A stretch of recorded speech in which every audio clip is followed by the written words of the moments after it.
കഴിഞ്ഞ മുൻപൊക്കെ ഇത്തരത്തിലുള്ള സംഭവങ്ങളൊക്കെ റിപ്പോർട്ട് ചെയ്തത് സൈഫുദ്ദീൻ ഓർക്കുന്നുണ്ടാവും. ഈ ഓൺലൈൻ തട്ടിപ്പുമായി ബന്ധപ്പെട്ട് ഇവിടെ വസ്ത്ര വ്യാപാരത്തിൽ നിന്ന് ഓർഡർ ചെയ്തവർക്ക് വർഷങ്ങളായിട്ട് വസ്ത്രം ലഭിച്ചിട്ടില്ല എന്നുള്ള പരാതിയാണ് ഇപ്പോൾ വരുന്നത്. മോൺഗ്ലോഡസ് എന്ന വസ്ത്ര വ്യാപാര കേന്ദ്രത്തിനെതിരെ 400ഓളം പേർ കൊച്ചി സിറ്റി പോലീസ് കമ്മീഷണർക്ക് പരാതി നൽകിയിരിക്കുന്നു. എന്നാൽ അവരുടെ ഒരു വിശദീകരണം തങ്ങളുടെ പേരിൽ വാട്സ്ആപ്പ് ഗ്രൂപ്പ് ഉണ്ടാക്കി മറ്റ് പല സംഘങ്ങൾ തട്ടിപ്പ് നടത്തുകയാണെന്നാണ് ഈ മോൺഗോഡസ് അടക്കം പ്രതികരിക്കുന്നത്. പുതിയ ട്രെൻഡും മോഡലും പരിചയപ്പെടുത്തി ഇൻസ്റ്റഗ്രാം ഉൾപ്പെടെ സോഷ്യൽ മീഡിയയിൽ പരസ്യം, ക്യാഷ് അടച്ച് ബുക്ക് ചെയ്താൽ ഉടൻ ഡെലിവറി എന്നാണ് വാഗ്ദാനം. കൊച്ചിയിലെ പ്രമുഖ ഓൺലൈൻ വ്യാപാര കേന്ദ്രത്തിൽ നിന്നും നിരവധി പേരാണ് വഞ്ചിക്കപ്പെട്ടത്. 1 വർഷമായിട്ടും പണവുമില്ല, വസ്ത്രവുമില്ല.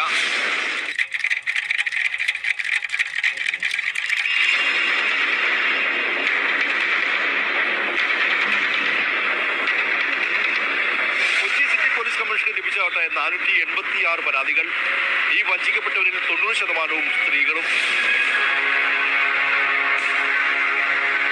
എൻ്റെ പേര് അംബിക. ഞാൻ TCS വർക്ക് ചെയ്യുന്നു, ഇൻഫോ പാർക്കിൽ. ഞാൻ മോൺഗോഡസ് കൗച്ചറിൽ നിന്ന് കഴിഞ്ഞ ഒക്ടോബറിലാണ് ഞാനൊരു ടോപ്പും ഷോളും കൂടി അടങ്ങുന്ന ഒരു കോംബോ ഓർഡർ ചെയ്തത്. ഈ കോംബോ ഓർഡർ ചെയ്ത് കഴിഞ്ഞ് ഒരു 3 മാസം 4 മാസം കഴിഞ്ഞ സമയത്ത് തന്നെ ഞാൻ ഇവരോട് ഡിസ്പാച്ചിങ് ടൈം എപ്പോഴാണ് എന്ന് ചോദിച്ച് മെസ്സേജ് അയച്ചിട്ടുണ്ടായിരുന്നു.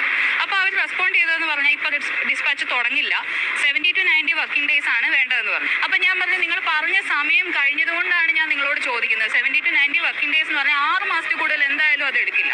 അപ്പോൾ അതിനനുസരിച്ചാണ് ഞാൻ ചോദിക്കുന്നത്, ഇപ്പോൾ എന്തുകൊണ്ടാണ് ഡെലിവർ ആവാത്തത്. ഞാൻ ഇവരുടെ സപ്പോർട്ട് വെബ്സൈറ്റിൽ ഇവരുടെ സപ്പോർട്ട് എന്ന് പറയുന്ന ഒരു പ്രൊവിഷൻ ഉണ്ട്. അതിൽ കയറി ഓർഡറിന്റെ സ്റ്റാറ്റസ് പലതവണ ചോദിച്ചിട്ടുണ്ടായിരുന്നു. ഓരോ തവണയും വരുന്നത് ഒരേ മെസ്സേജ് തന്നെയാണ്. എന്ന് വെച്ചാൽ അവരുടെ വെയർ ഹൗസിന് തീ പിടിച്ചു, അല്ലെങ്കിൽ റോ മെറ്റീരിയൽസ് നശിച്ചുപോയി, എത്രയും പെട്ടെന്ന് നിങ്ങളുടെ പ്രോഡക്റ്റ് ഡെലിവർ ആവാൻ ഞങ്ങൾ ശ്രമിക്കുന്നുണ്ട് എന്ന് പറഞ്ഞിട്ട് ഒരു 3-4 തവണ ഒരേ മെസ്സേജ് തന്നെ എനിക്ക് കിട്ടി. അതുകൊണ്ട് പ്രത്യേകിച്ച് കാര്യമൊന്നും ഉണ്ടായില്ല.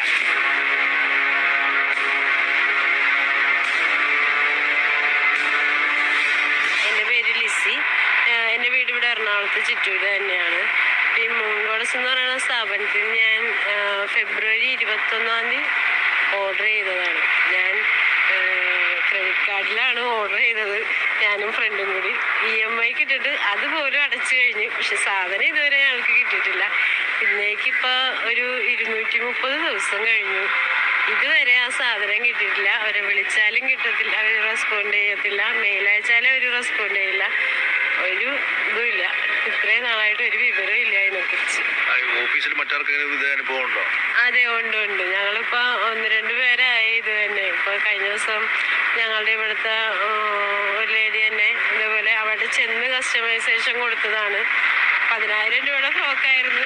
അത് നശിഞ്ഞ രീതിയിലാണ് കിട്ടിയത്, പറഞ്ഞ രീതിയിലൊന്നും അല്ല. 10,000 രൂപ കൊടുത്തൊക്കെ ചെയ്യുമ്പോൾ അതിൻ്റെതായ വൃത്തിക്ക് വേണ്ടേ ചെയ്ത് കൊടുക്കാൻ. അപ്പം അത് ആകെ കൊളായി. അത് ഇപ്പോൾ കേസ് നടന്നുകൊണ്ടിരിക്കണേണ് അവർക്കെതിരെ. പിന്നെ അവർ തന്നെ ഡിസംബറിൽ ഓർഡർ ചെയ്താണ്, അതും ഇതുവരെ കിട്ടിയിട്ടില്ല. ഇതൊക്കെ കേൾക്കുമ്പോൾ സത്യം പറഞ്ഞാൽ പറ്റിച്ചവരെ കാട്ടി പറ്റിക്കപ്പെടുന്നവരുടെ അടുത്താണ് നമ്മളുണ്ട് ഇങ്ങനത്തുള്ള കാര്യങ്ങൾ മെയിനായിട്ട് പറയേണ്ടതെന്ന് തോന്നുന്നുണ്ട്.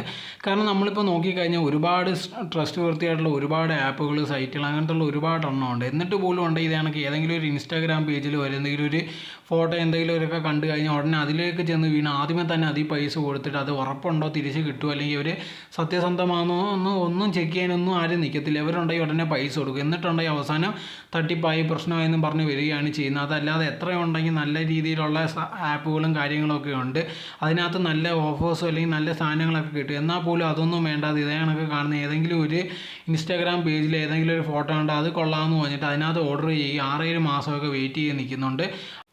ഇതേപോലത്തുള്ള ഒരുപാട് കേസുകൾ നേരത്തെ വരുന്നതാണ്. അപ്പോഴും ഒക്കെ ഉണ്ടെങ്കിൽ ഒരുപാട് പേരെടുത്ത് പറയും ഇതിലൊന്നും ചെന്ന് പെടലേന്ന്. എന്നാൽ പോലും ഉണ്ടെങ്കിൽ ഇവർ കേൾക്കാതെ പിന്നെയും ഏതെങ്കിലും ഒരു ഇൻസ്റ്റാഗ്രാം പേജ് കാണും, അതിനകത്ത് ഇതേ കണക്ക് ഇതൊക്കെ സെല്ല് ചെയ്യുന്ന അറിയുമ്പോഴത്തേക്ക് അതിൽ ചെന്ന് ചാടിയിട്ട് കയ്യിരിക്കുന്ന പൈസയും പോയി പിന്നെ കേസ് കൊടുക്കുന്ന ഒരുപാട് പേരുണ്ട്.